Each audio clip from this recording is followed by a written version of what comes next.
Thank you for joining us for our monthly Safety and Security Live Forum, brought to you in partnership with the JCF Area 3 Police through the generous sponsorship of National Self-Serve Wholesale in Maypen, Clarendon.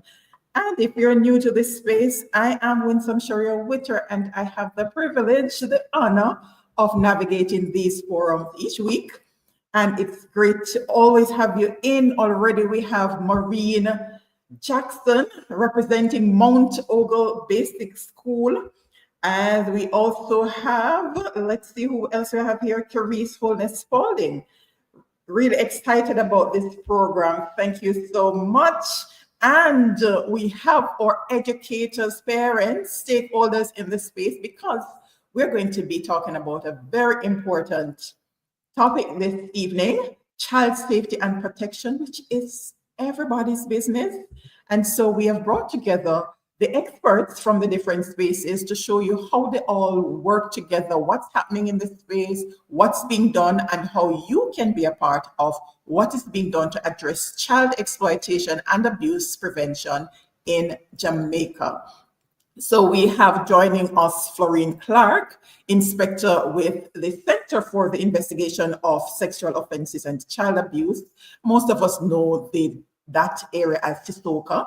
We also have Kimia Brown-Reed, no stranger to this space, children's officer from the Child Protection and Family Services Agency, CPFSA. We also have Nastasia Jones, and that's correct, Nastasia Jones, senior medical social worker from the Clarendon Health Department. Thanks to the Clarendon Health Department, our original presenter not doing so well, and so in short notice they were able to rally the team to get this done, to show how serious they are about being a part of this conversation. And rounding out our panel, we have with us Kimisha Gordon, Detective Inspector and Sub-Officer in charge of the Anti-Trafficking in Persons Vice Squad at Counterterrorism and Organized Crime, CTOC. Quite a mouthful there. But the important thing is that we are here to address this very important topic, and we're going to get right into it. Regrettably, we will not be able to have in studio with us Inspector Clark, but there she is, that beautiful smile representing CISOCA, and she's online with us. Welcome, Inspector Clark. Thanks for having me representing CISOCA tonight, Ms. Vita, and we are happy that we are in this space sharing with you, and I do represent CISOCA Kingston and St. Andrew. All right, but overall representing the Jamaica Constabulary Force, and so we are very happy to have you. And let me know in the comments if you're hearing Inspector Clark clearly as we get right into this very important conversation this evening. All right, so let's start out by sharing what would you say are the most prevalent forms of child exploitation and abuse in Jamaica? Right, so as our name suggests, we investigate sexual offences and child abuse. And if we were to look at the prevalence in terms of sexual offences, we have rape, sexual intercourse with a person under 16, sexual touching, and grievous sexual assault. However, I must also point out that sexual intercourse with a person under 16 is the most prevalent in terms of the amount of cases that we investigate in that area.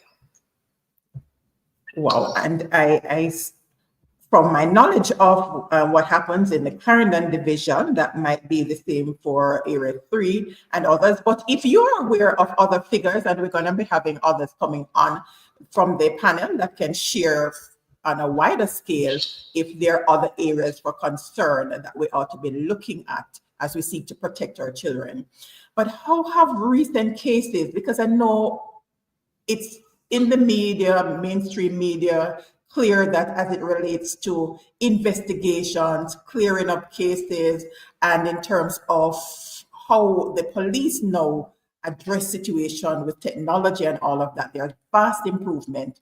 So how have the recent cases shaped how the team's strategy in protecting our children?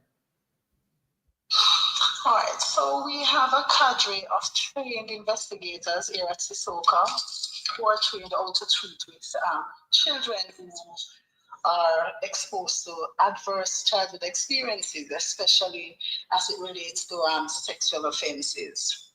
In addition to that, we boast a robust public education component where we go into our schools, our communities, and we, even at our universities, we do lectures in our schools or universities. We partner with other community-based agencies where we have our brochures and other articles representing CISOCA on show or on display. Most recently, we were also a part of the domestic violence cross-country tour because, of course, you know that gender-based violence can also be identified within our realms of investigation. So yes, we do a robust public education component, and we are asked by the population in terms of different agencies request us to come in and to do presentations so they can be aware of the role and functions of CISOCA. Awesome. And we have a number. Let me just pause to acknowledge our early childhood institutions representing in the comments here. They are voicing their presence. We have Ricardo Fairman, our National Police Youth Club president, joining us over on Instagram, and a number of others. Thank you so much for tuning in. And we usually ask that you share the links so others can get the access to the information as well.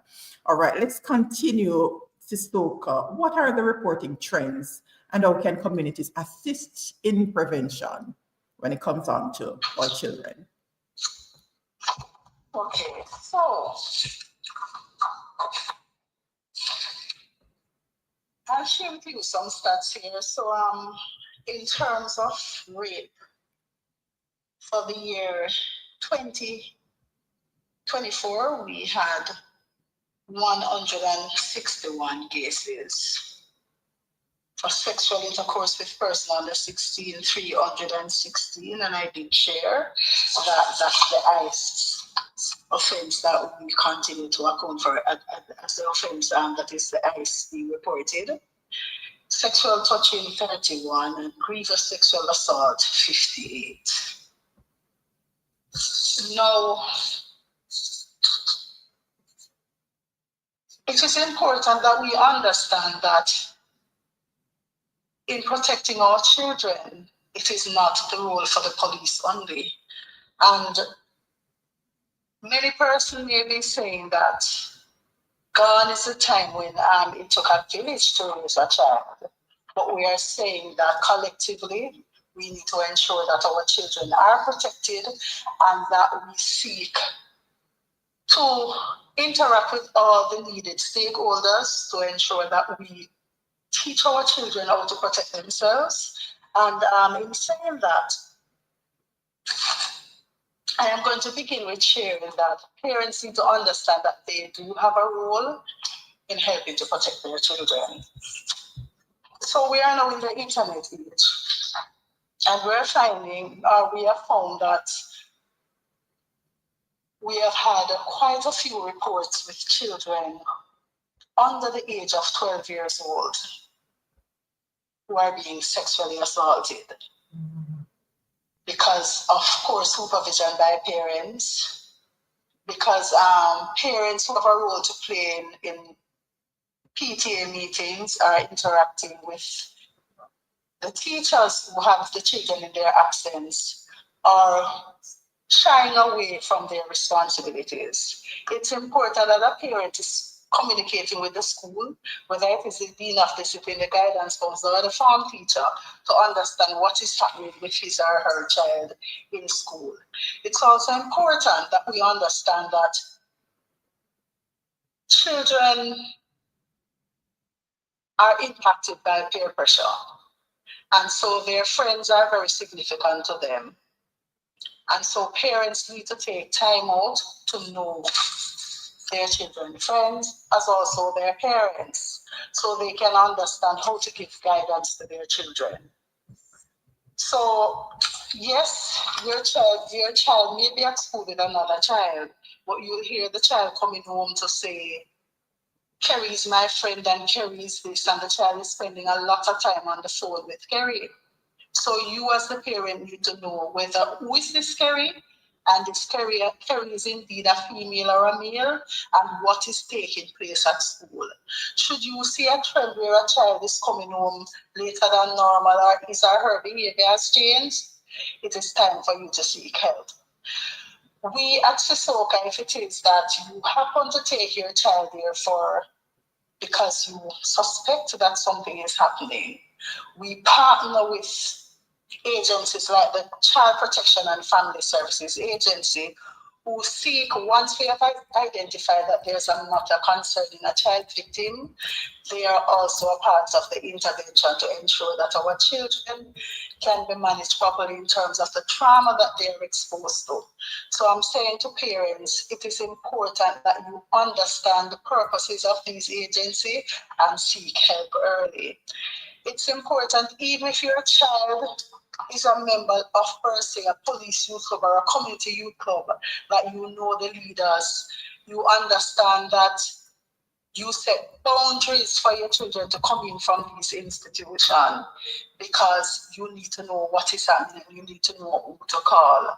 No, church is another significant area that helps with the socialization of our children. And so it takes me back to the point of saying it's a community to raise a child.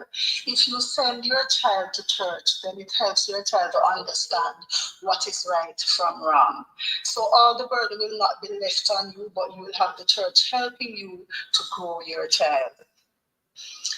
We find also at times that many parents will wait out there until the situation has escalated to a level where they are able to manage. We are encouraging you rather to seek help early.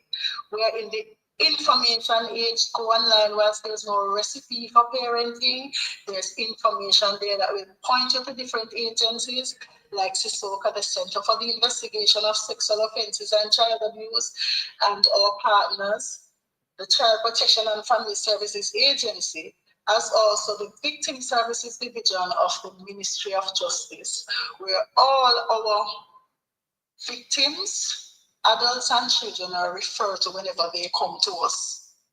That forms a part of our investigative process where we ensure that provision is made for them to be counseled and they are prepared for the court processes. Now, I do know that some people believe that sexual offenses, whenever they become victims or they have experienced anything like this, that they should keep it to themselves. We are encouraging you as parents to teach your children to tell you things whenever it happens. Have that relationship with them that they will know, listen, if I was inappropriately touched by someone, whether it is a teacher, another adult at school or in the church, they know that they should go to their parents or go to the guidance counselor and make a report. We have some persons in law who are referred to as our prescribed persons, and those are people who have responsibility to ensure the care of our children. So we speak of the police, our teachers, our social workers, among others. They have a responsibility to report.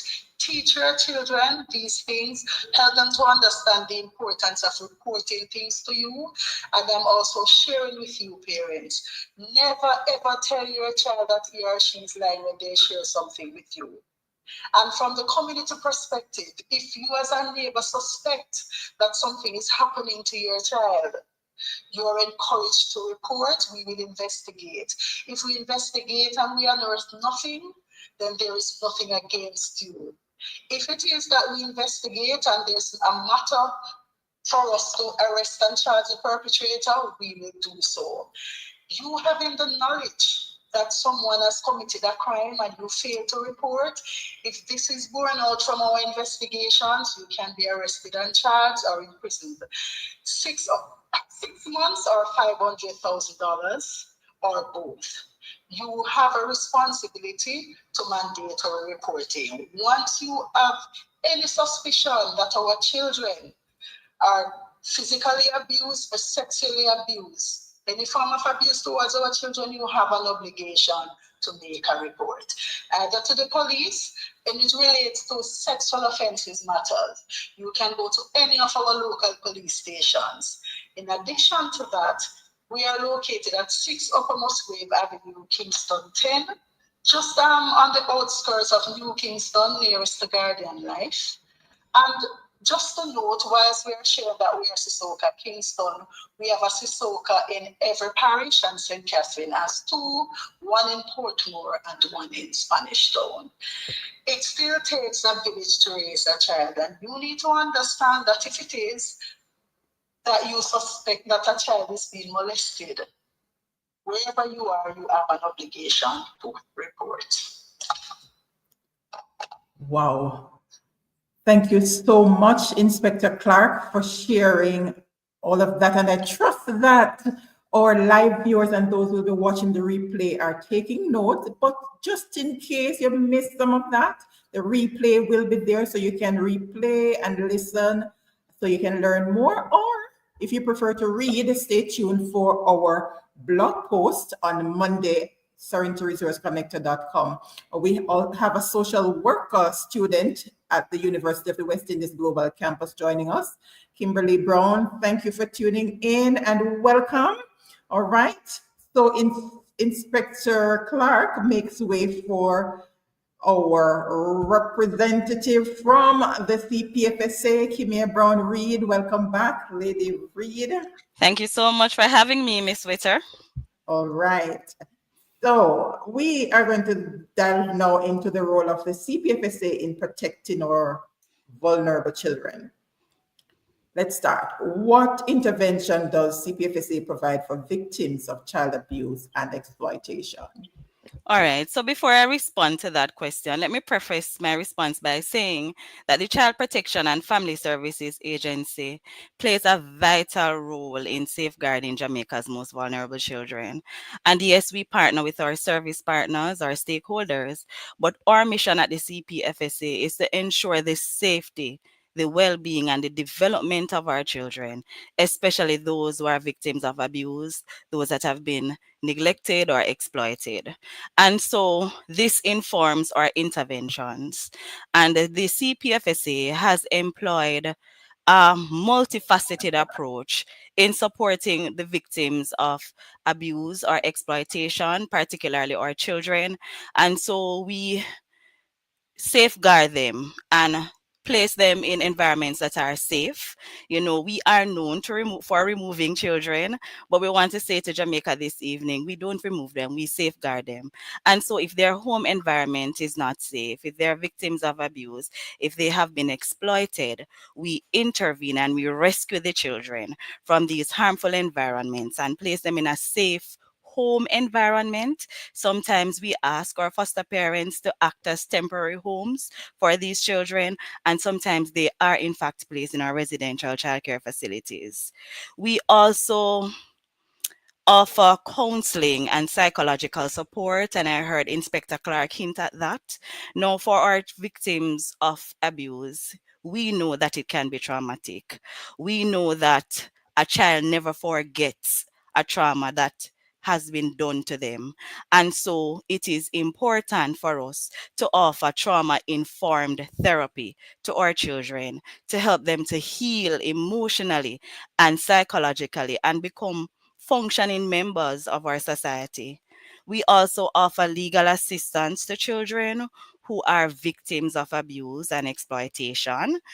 the CPFSA, we work with the courts to ensure the legal protection of abused children, including seeking protection orders for children who are victims and also ensuring the prosecution of offenders. We also offer rehabilitation and reintegration. Now, at the CPFSA, we believe that the best place for a child is with a family.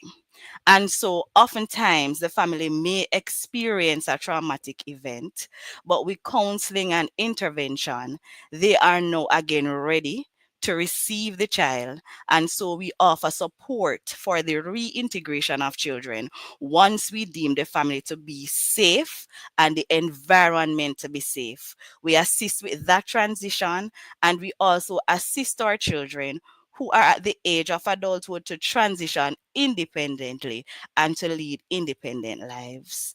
And of course, we have public education and outreach interventions. It is important for Jamaica to know that they must safeguard our children. It takes a village, and we conduct public education campaigns to educate members of the community. Sometimes we do walkthroughs, community walkthroughs, so you'll see us in major towns or in some communities walking through the community to spread the word on child abuse, to let you know what is child abuse and how to make a report. We also do seminars, we do school visits, we visit churches. We partner really with the community to get the message of child protection out and also to give them information on how to make a report when it comes to children who are exploited or who may be abused. All right. And as you mentioned, how to make a report, that's a good segue into my next question as it relates to whether it's at church, in the schools, in the community. If you suspect that a child is being abused, tell us what steps we can take so that we All can right. be a part of the change that we want to see. Yes. All right. So the Child Care and Protection Act, which is the act that governs the work we do at the CPFSA, it mandates that once you know or suspect that a child is being abused, you are mandated to make a report. So sometimes in our little communities, we suspect that this child is being harmed. We suspect that something is wrong with this child, or everything is not good, or everything is not okay. The child is not safe. And so it is your responsibility as a Jamaican citizen to make a report. How do you make a report, you may ask? Now, you can make the report at the CPFSA's 24-hour child abuse helpline by simply calling 211, or you can visit any of our parish offices. We are open Monday to Friday. Monday to Thursday, we are open 8:30 to 5 p.m. And on a Friday, we close at 4. You can also send us an email, and the email address is report@childprotection.gov.jm. And you can also visit any of the police stations to make a report. And we want to say to Jamaica that you don't have to give your name. You can make a report anonymously. I know in Jamaica we have the informer culture, and we believe that an informer must die, but it is also our responsibility to protect our children. And so when you make the report, you don't have to give any information about yourself. You just need to tell us about the child, how to locate the child, and the concerns you have regarding the child. We encourage you to be vigilant. Do not just sit back and say, it's not my business, it's not my child. A child's life is dependent on whether or not you make a report. So we ask you to make note of signs of abuse, things that look amiss in your community, the suspicions you have. Make a report, because your report can save a child's life. I heard Inspector Clark speaking about listening to our children and not to bash them or to tell them that they're telling lies. It is important for us to create safe spaces for our children and for them to feel comfortable coming to us to divulge this information. A child that is a victim of abuse, especially sexual abuse, it takes encourage for them to come forward, especially if they are being abused by family members, especially if they know that their parents have this close relationship and is somewhat dependent on this family member. So we want our parents, we're encouraging you, do not shun the children when they make reports of incidents that make them feel unsafe, but instead listen and seek help or guidance if you're uncertain as to what to do. And we also encourage the community at large, the schools, the churches, the community leaders to play an active role in protecting the nation's children, because child safety is everybody's business. Indeed. Not just the police, not just CPFSA, but it's all of us working together. All right, so you have wrapped that up really nicely there in terms of how we can all join forces. Anything additional, though, to show how CPFSA is actively working with the police and communities? Any success stories that you can share with us from CPFSA, the police, and community working together for safer environment for our children? All right. So I think the police, well, our larger stakeholders, the community of stakeholders we have, we work collaboratively to create safer environments for our children. And we have been lucky at the CPFSA to get a positive response whenever we call on our stakeholders, especially our police officers. And I can speak for the relationship we have with our police department in Clarendon, especially our community safety and security and our CISOCA unit. We have a multi-agency partnership where we collaborate with the Jamaica Constabulary Force and, of course, CISOCA and other agencies like VSU, the Child Diversion Program, to investigate and to prosecute persons who are offenders of child abuse. So we work with our partners to really stem child abuse and exploitation. We also have community-based child protection initiatives where CPFSA partners with community groups, with schools, with churches. They send us invitation for us to come and spread the word of who we are, what we do, how you can get in contact with us, how to make a report. And we, of course, use our slogan, 211 at the number for use. Don't make repeating them get abused. So we encourage our community-based partners to join us on our mission in safeguarding Jamaica's children. We also do training and capacity building. Now we have parent training workshops for our stakeholders who would refer their clients or their parents who they feel need some intervention. We work also with the hospitals. We work with other stakeholders, the police officers, teachers, schools, who refer their parents to us for us to impart, knowledge and competencies as to how to build their parenting capacity and, in essence, improve the care and protection of our children. And we also advocate for better laws for our children, where the CPFSA, we are integral in shaping policies and advocating for stricter penalties for child abusers to enhance our child protection mechanism. Because we know, as Inspector Clark said it, 6 months in prison, $500,000 is not enough when you harm or endanger the life of a child. And so we have to advocate for stricter penalties for abusers in the legal system. Thank you so much for that. And as always, I'm learning because CPFSA has been in this space more times than I can count. But this is the first time I'm realizing that advocacy is a part of what the CPFSA does. If you knew that before, go ahead and say something in the comment, because I just learned that. So thank you so much for that, Lady Reed, for sharing, so that we can learn more, which is part of what it is that we do here, to know exactly what is being done in order to stem this really serious cause for concern in our country. All right. So, of course, with all of that happening, so Inspector Clark started by sharing with us some details, the scope of child exploitation and abuse, And even though she was speaking from the Eastern perspective, as in Kingston, St. Andrew, these challenges are not unique to that space. And so we bear those in mind. We learned about the role of the CPFSA in protecting our children, how they work together with other entities in this space to make this, to address this problem. So now we are going to make way for our health department. So Lady Reed, don't go anywhere, stay with us, all right?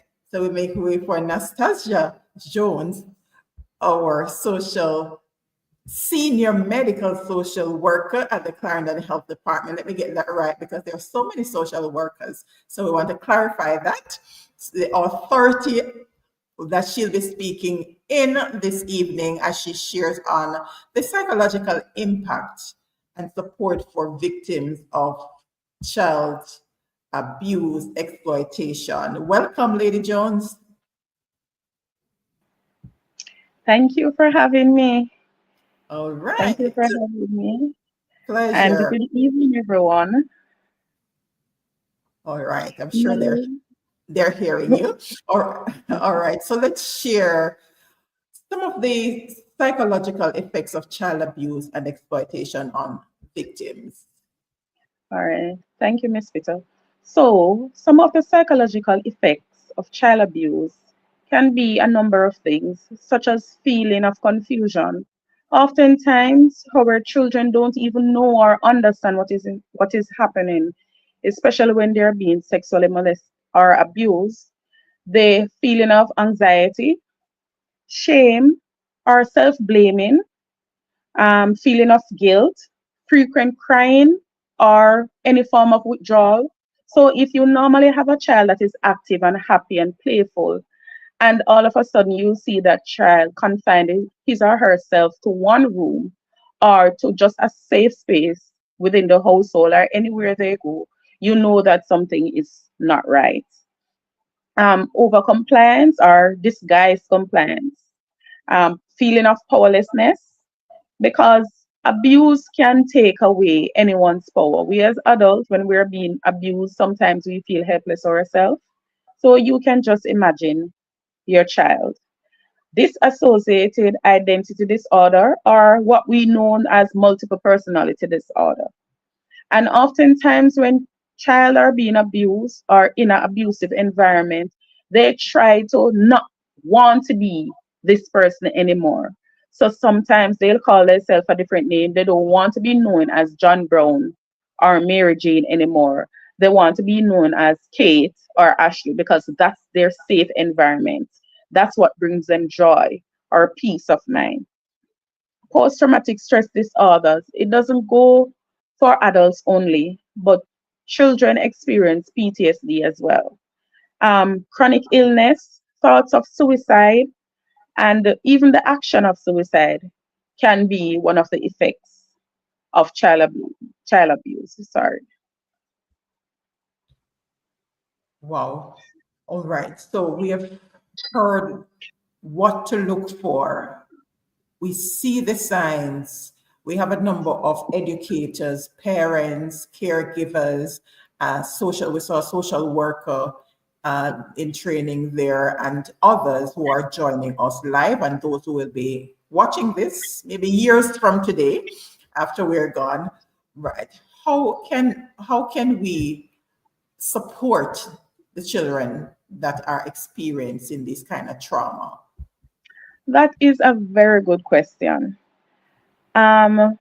Miss Reed from CISOCA, Miss Brown Reed from CISOCA had mentioned to create a safe space. And what better way can we help our children than to have an environment, a stable environment for our children to stay and feel safe within? Offer consistent response and care. Oftentimes when our children are being abused, they just want someone to be around them and to be responsible for them and to show them care and love. Providing opportunities for processing and healing through play therapy, storytelling, or any other age appropriate activity that might help that child to get through this troubled time. counseling, offer a listening ear. Many times our children want to vent and they don't have that safe space or communication with the adults who are in the house or the person, their caregivers or parents. So offer that safe space for them so they can communicate or vent to you to just express how they feel about the situation and what they're going through, even if they want to practice thought stopping, where when something harmful comes to their mind for them to hurt themselves, they can control their environment, they can control their action, and they can control their mind. Let them know that they were never the problem. They did not cause this on themselves. They didn't ask for this, and they will overcome it by the support that you are giving. Limit their exposure to triggers. Now, for kids who have been abused, you do not want to take them back in the same environment or around the person or the abuser themselves, because those can be a trigger. And oftentimes, we at Clarendon Health Department will see cases where the person who might have molested this child, whether it's a girl or a boy, is within the community, and you take back that child every single day to see the neighbor or the uncle or the cousin. Those can be triggers and those can delay their healing process. Validate their feelings. Let them know that they are right, they have a right to share their emotions, even if it seems difficult to express at times. Sit with them, allow them to vent, as I said before, and just validate them. And finally, but not the least, avoid overprotecting them. While ensuring their safety is crucial, overprotecting the child can hinder his or her ability to cope or to heal. Thank you so much for that, especially that last one. We have to be mindful of that, right? Yes, Because we are growing them to be adults, and I'm sure the early childhood team, they are smiling and happy to hear about play therapy, because we've been talking about play therapy in our segment, play early childhood segment on third Tuesdays. That's coming up next. All right, thank you so much for sharing that. But as we round out this segment, because this is Turn to Resource Connector, so we're always looking to connect our community with resources. What mental health services are available for affected children and their families? okay. So we have a group of stakeholders that we utilize. We tend to say that they are our cousins or our family, because from time to time we call upon them. But at Clarendon Health Department, we have our child guidance department, and we offer social intervention for even for outpatient services, psychotherapy, psychiatric care and counseling. And oftentimes we go next door to our family, in which we put in a referral form to our victim services, child care and protection services, CPFSA, and we will refer them to those services for counseling as well. But we do, I must say, this is quite important, we do offer child guidance services at our health departments. Very important. Do you have specific days when that's done, or any day? Well, once if the person is coming from CPSFA, then they can come straight in with their referral. And if they are coming from the hospital, then we'll have them come over to the child guidance department immediately to get their appointment or to just go through the first phase of the counseling session. But someone is always there to provide guidance Yes, as to what's yes, next. someone is always there. Fantastic. All right. So that's the health department. So we are going to make way now for CTOC. Not new to this space. We've had CTOC here, but we were looking at cybercrime. Now we are zoning in on anti-trafficking in persons, the Vice Squad. And we have with us our Detective Inspector, Kamisha Gordon. Welcome, Detective Thank you. Inspector Gordon. Thank you so much for having me. It's a pleasure. All right, it's my pleasure to have you here, as well as we share. We have Original Bless Up saying that it's good to be here and participating in this very important information sharing and already offering services. We'll share that in a little while. The LMAJ offering their support, and that's what we love to see. All right, so let's get right into it. CTOC, how prevalent is child trafficking in Jamaica, and what are the common tactics being used by traffickers? Yes. I'm going to answer that question, but before I answer, I want to ensure that we are all on the same page about what exactly child trafficking is, because many persons, they hear child trafficking, they hear human trafficking, but what we often find is that persons are not aware of what it is, and they believe it is something else other than that it is. So human trafficking involves exploitation. It is exploitation based. It is basically exploitation of a human being by another human being for some kind of benefit, whether it be monetary benefit or some other kind of benefit. So therefore, based on what I just said, child trafficking is the exploitation of a person under the age of 18 years old for the purpose of some kind of benefit. And exploitation, when I talk about exploitation, I'm talking about maybe labor, forced labor. It may be domestic servitude, exploitation that happens within a house setting, that is, or it may be sexual exploitation. So when we talk about child trafficking, we are talking about a person under the age of 18 who is being exploited in one of those ways or some other way. As it relates to the prevalence of child trafficking here in Jamaica, human trafficking is an offense that is clandestine in nature. And when I say it is clandestine, I mean that it is hidden in plain sight. For example, it may be happening right next door to you, but because it looks normal, what does that mean? It does not look unusual. You will not realize that somebody is being exploited. So you give no thought to it whatsoever. So there's also the factor that victims do not many times know that they are being trafficked, or they are afraid of reporting, or they are ashamed of reporting it. And victims, because of this, they do not usually self-report. So therefore, the very nature of human trafficking makes it a challenge for its prevalence to be accurately determined. So in Jamaica, it is no different. In any territory in the world, it is no different. It makes it challenging for the accurate determination of the prevalence to be decided.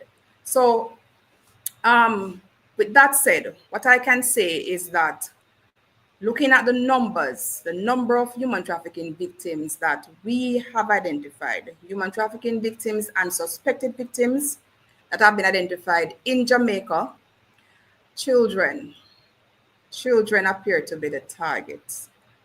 They account for over 65% of the victims that have been identified thus far. So we are seeing that, in fact, the children are the targets, and more so girls are the ones who are targeted. And this is not strange, as traffickers, they look for the young ones, the vulnerable ones, who they consider to be products, quote unquote products, that will have a longer shelf life. So based on the numbers, children are being targeted, and they are accounting for over 65% of the identified victims and suspected victims here in Jamaica. That's a significant figure, 65%. I had no idea that the numbers were that high. Are there any warning signs that we can look for in identifying children who are possibly victims of trafficking? Well, and you said that it's not so easy to detect. But based on the investigation so far, any Yes, certainly. Yes. There are indicators to trafficking, warning signs, indicators, and they will present themselves in different ways dependent on the circumstances that you are looking at. So it is important for us to remember that warning signs, you know, they sometimes you may see something and you believe might be trafficking, but then it may not be trafficking. So not because you see a warning sign mean that it is automatically trafficking, and you may see several signs, and that when you put them together or when you assess them, it is not in fact trafficking, but then there may be just one sign, and it is trafficking based on the nature of the offense. It is clandestine and it looks normal. But some of the indicators that you may see are, for example, children having a lot of money, unusually having a lot of money, having things that are not provided by you as a parent. Or if you're at school and you're a teacher and you see that the child is presenting with a lot of material things, iPhones and devices that that their parents are not able to afford. This is one sign. This is a warning sign that you could look a little bit deeper. If the child lacks personal items, not the flip side, that is also something that you could consider to be a warning sign. Moving around with unusual associates, older persons, moving around with them at odd hours, not attending school frequently. That is a sign as well. Being fearful, being withdrawn in behavior, being involved in gang activity, that is a sign. If the child has their movements controlled, their communication is controlled, for them to talk on the phone, they are monitored. Somebody's there who has to hear the conversation. Or let's say that the conversation sounds recited. The conversation is something that sounds as though it was memorized, it was taught to them, and they are just sounding like a robot. That is something for us to pay attention to. In this era where tattoos seems normal, but if, for example, this child has the tattoo of or three of them, for example, has the same tattoo of a male's name, we have had a case in which that was a feature. The name of the individual who was a trafficker was tattooed on the victim's left breast.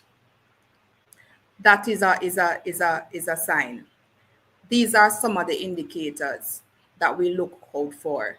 The lack of the control of communication, the control of movement, the physical signs. It could also be signs of violence, signs of physical injury. There are many signs. And based on the signs that I have indicated, that's why I said before that some of these signs may not be trafficking, but they could be trafficking. And it underscores what I also said before about the offense being so clandestine, hidden in plain sight, based on how it is perpetrated and the indicators that are involved. All right. So as Lady Reed shared earlier, we report, let the investigation run its course, and then the authorities decide whether or not it is so. Is that one way in which we can help? Repeat the last. Quite alarming. Quite alarming indeed. I was asking if that's one way in which we can help, because I mean, after that alarming figure that you shared, and someone is, let's see, Morgan, Not sure how the first name is pronounced, Morgan. Does that show ownership? That's the tattoo, possibly, right? And with all of this that we are hearing, how else can we provide support to the police? Because we definitely need to get more involved to ensure that we stem this rate and reduce this 65% as best as we can. Well, this kind of offense and any offense whatsoever requires partnership with the police. Partnership. Every hand needs to be on deck when it comes down to the protection of our children. Partnership. I've come up with 3 P's and 2 R's that I think are crucial. Partnership, protection, prevention, and recognizing the signs and reporting. So partnership, we have to be in this together in partnership. Because of the nature of the offense, it is important that the community and the police work together to protect our children and to prevent trafficking. But in order to achieve this, we have to do more of the things that we are doing. Right this moment, awareness raising, coming together to empower and enhance awareness. Because if we don't know what it is and we don't know the signs, we will not be able to recognize it, and hence we will not be able to report. We won't be reporting what we have observed. So we have to come together. We have to recognize that education is important and have that fixed. How are we going to raise awareness? The community and the police must come together in this regard. Police, youth clubs, they are not as common as they used to be. But this is a possible way to bridge the gap between the police and the youths in the communities. Police youth clubs. Let's talk about the neighborhood watch that some communities have. Many communities no longer have these types of organizations. Neighborhood watch, it is a very excellent approach to monitor suspicious activity within the community. And of course, once we have come together and we are all in the same boat with commitment from both sides, the awareness is up and we are now vigilant. What we do, we maintain that vigilance and ensure that once a trafficker is identified, the report is made to the police. The CPFSA officer spoke about reporting 211, and that is a very good method to use to make the report. Anonymous reports are made, and at the ATIP Vice Squad, we have received those reports from CPFSA, from anonymous persons within the communities of Jamaica, all over Jamaica. And it has caused us to make trips all over, far from the east to the west, from the north to the south of Jamaica, looking into the reports that have come through that line. Some of them we have found are in fact matters that have been investigated and brought before the court, and others have not, gotten that far. But notwithstanding, it is a very effective method to use to get the information in, and so that an investigation can be launched. So let's do the 3 P's and the 2 R's. Partnership, protection, prevention, recognizing the signs, and reporting. All right. 3 P's, 2 R's. Don't worry, if you don't remember them, you can replay or catch it in the blog post. Thank you so much. A lot. Let's bring on the rest of the team. Some awesome sharing here. Change layout. Right. A lot of information, and we have Belinda Anglin sharing valuable information provided. Greatly appreciated. We also have the Campbell. Much clarity is being offered here. Thanks for educating the various stakeholders having to deal with our nation's children. We are so happy. And let me pause to thank National Self-Serve Wholesale for staying with us from 2021 to present to ensure that we sustain this space where we can provide you with this kind of information and more. And as you mentioned, Detective Inspector, about the Police Youth Club, we had the team here in the space last Tuesday. There's actually a playlist there that you can go back and check. We had Inspector Mila Wallace from the Clarendon Division sharing her success story, how she made the transition from being a Police Youth Club member to now Inspector of Police. And we had one of the active youth clubs in Clarendon sharing how they've managed to remain active. We had the National Youth Club president sharing what it is that they're doing to reactivate some of these other clubs in this space. So we continue to support the team as they seek to make changes in the different spaces. All right, we still have Inspector Clark online with us as we prepare to wrap for this evening. Let's hear from you all. What are the immediate steps parents and guardians can take to enhance their child's safety? Let's go with Inspector Clark. Yes, I'm here listening. I've learned from others as well.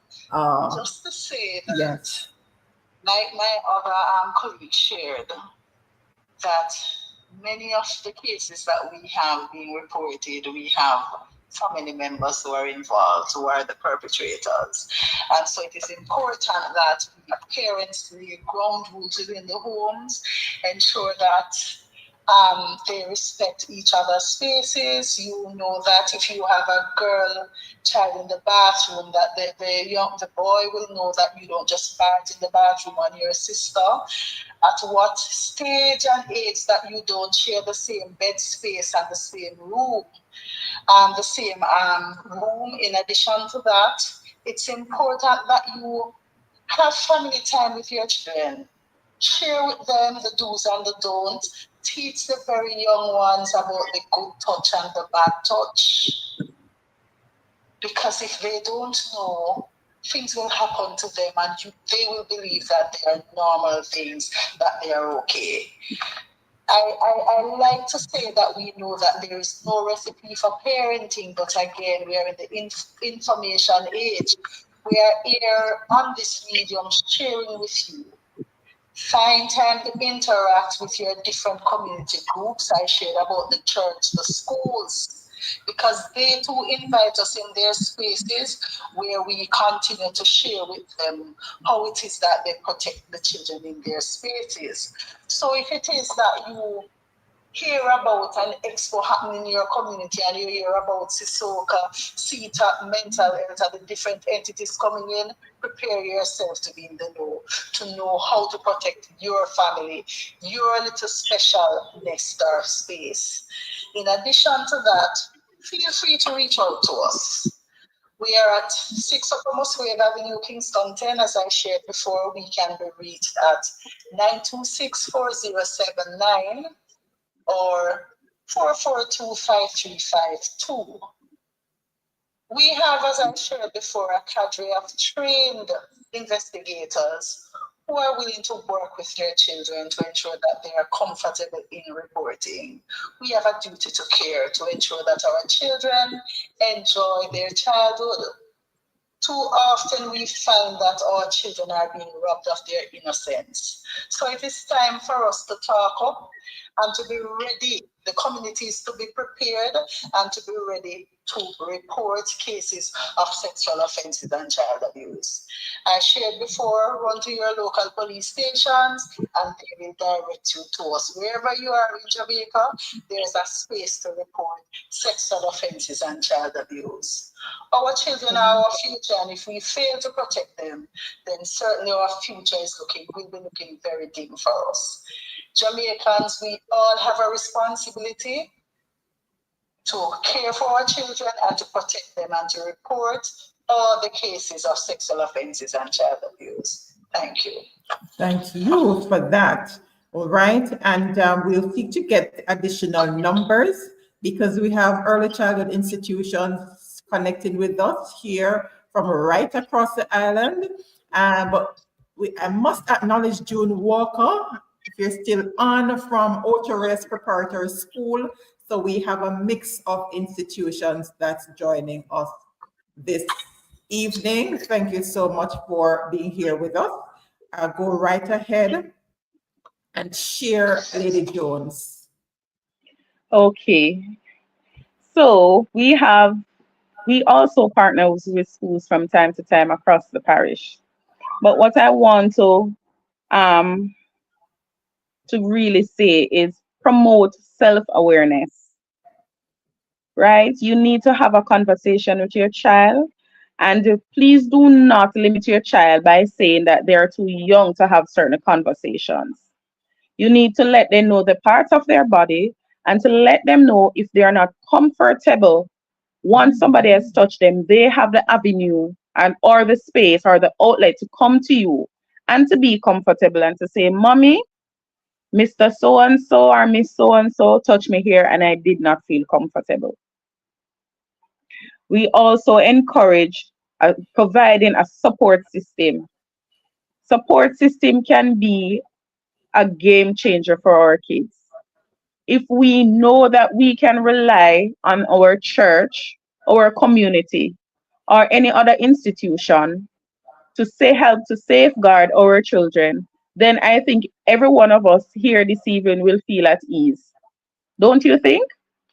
So our churches should be a safe space. Their homes should be a safe space.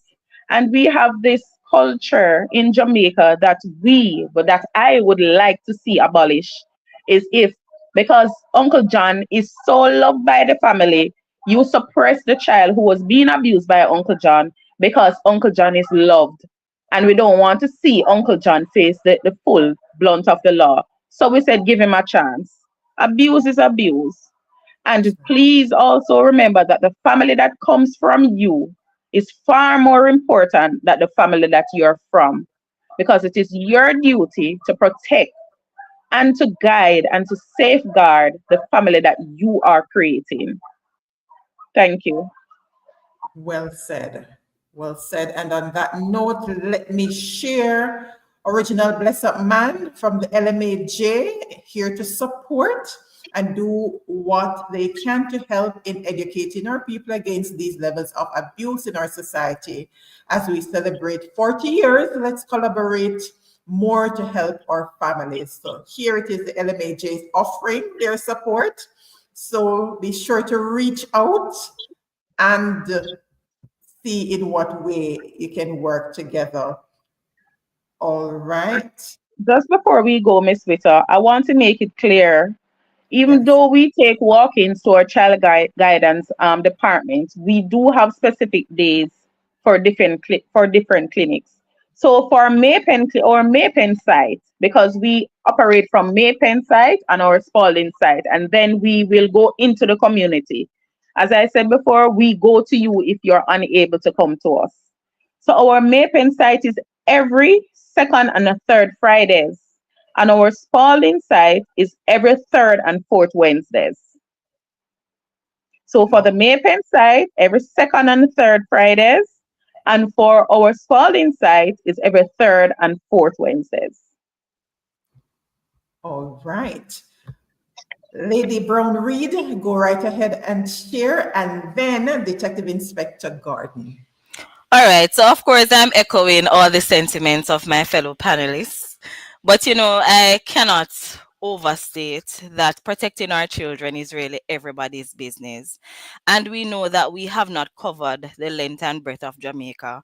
And so I'm opening our services to Jamaica for you to write to us, for you to call us, for you to invite us into your spaces, for us to spread the word on child abuse, on child exploitation, for you to know how to make a report, for you to connect with your parish office. And so I am going to share a number that will get you to the CPFSA. Once you call this number, you can now ask to be directed to your parish office. So the number you'll call is 876 676 6360. And I noted that somebody is here from Ochorio, so you can ask for your St. Anne office. If you're from Kingston, you ask for your Kingston office. If you're from Trelawney, you ask for the Trelawney office. And of course, if you're from Clarendon, you can ask for the Clarendon office. And we'll be more than happy to tell you how you can go about inviting us and having us present, whether in your community, in the school, whatever group you are a part of, so we can come and really spread the word on child abuse and to protect our children.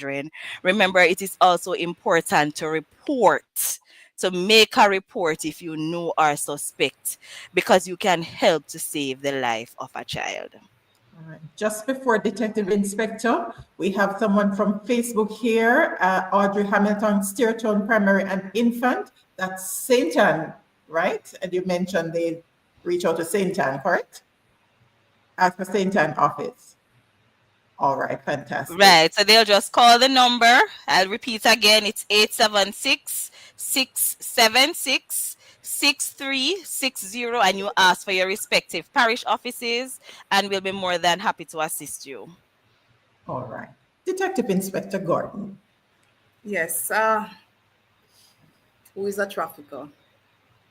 Who is a trafficker? What does a trafficker look like? We talk about the parent ensuring that the child is safe, ensuring that all is well and that they know whatever information that they need to have. Yes, that is very, very important. However, parents, you are finding that parents are the culprits as well.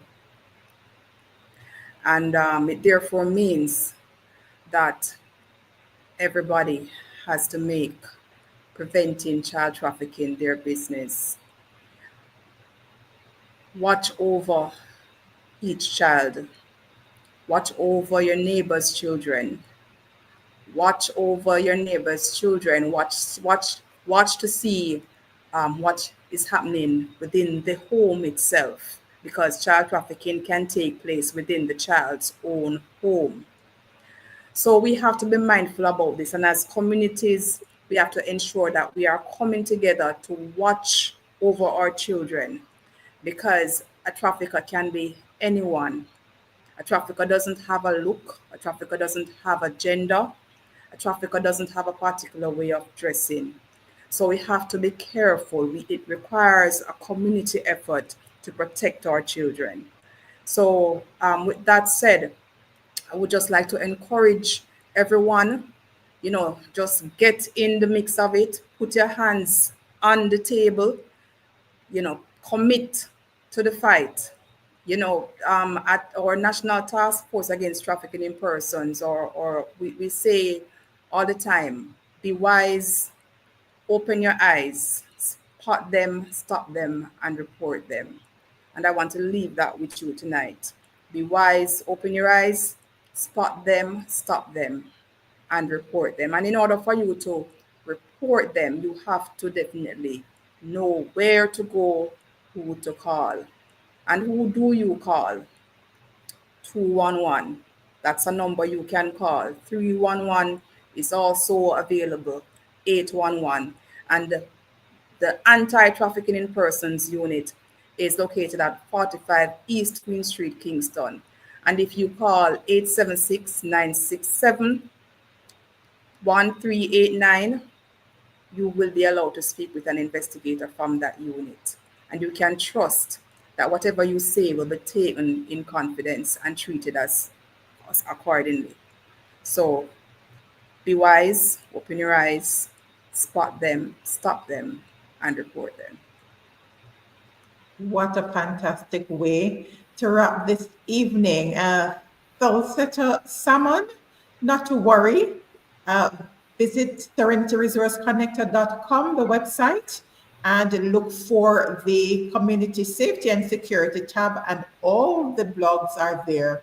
And you have a host of resources from the different entities and numbers to call and websites that you can visit for additional information. So you can go on over to the website and get access to that. This particular blog will go live on the website on Monday morning, 6 a.m. God's willing. So you can look there, and we have different areas. If you're looking for culture, if you're a culture enthusiast, we have a list there, culture on the website for the blogs, highlights, and on YouTube, there are playlists there for the different areas. So culture, safety and security, youth empowerment, early childhood, local governance, community corner, that you see different organizations. You can learn so much and learn what's going on and some best practices that you can implement in your spaces. All right, Debbie Powell, thank you so much for coming on live and teaching me so much. We need to go back to looking out for each other's children and be our brother's keeper. JP Goldburn, thank you for tuning in. Very informative presentation. All right, that said, let me thank Inspector Florine Clark from CISOCA, Detective Inspector Kamisha Gordon from CTOC, Kimia Brown-Reed from CPFSA, and Nastasia Jones from the Clarendon Health Department. Let me thank you so much for coming in and sharing this wealth of information. And for those who are able to join us live and kept the comments going, thank you so much for staying with us and sharing, being a part of the conversation. But it doesn't stop here. This is your opportunity to spread the word so that others can become more knowledgeable and we can join forces in making the change that we want to see in our beautiful island, Jamaica, because it takes all of us to take care of our children, which means taking care of our future. Thank you so much. So good, can you, okay, repeat the website? All right, it will be coming up shortly. It's Serenity Resource Connector. Am I getting my spelling right? .com. It's not coming up right. All right, look out for it. It's in the closing, so you'll be able to capture it there. Very informative session coming over from Facebook. Very relevant information. Thank you, presenters and facilitator. Our pleasure. Thank you for joining us. And thank you in advance for sharing. Ladies, thank you again for sharing virtual space with us here. Thanks to our forum partner, JCF Area 3. Let me shout out ASP Melissa Morrison from our Community Safety and Security branch there in Mandeville Area 3 for helping to pull this team together, identify the different areas based on what's happening in the space. We're able to pull these together. And if you missed our previous segment on domestic violence, you want to go on over and to see that as well. We'll share the link in the blog so you can access that information. And don't forget, our early childhood team is coming on Tuesday at 8 p.m. So tune in, you want to learn more from them. Thank you again and have yourselves a fantastic rest of the night. The SRC Community Safety and Security Monthly Live Forum is brought to you on second Thursdays at 8 p.m. Brought to you in partnership with the JCF Area 3 Police. Visit our website at www.serenityresourceconnector.com and subscribe to receive our weekly blog post. Join us again on Tuesday at 8 p.m. for a Child Rights series with the Early Childhood Commission. Thank you for watching.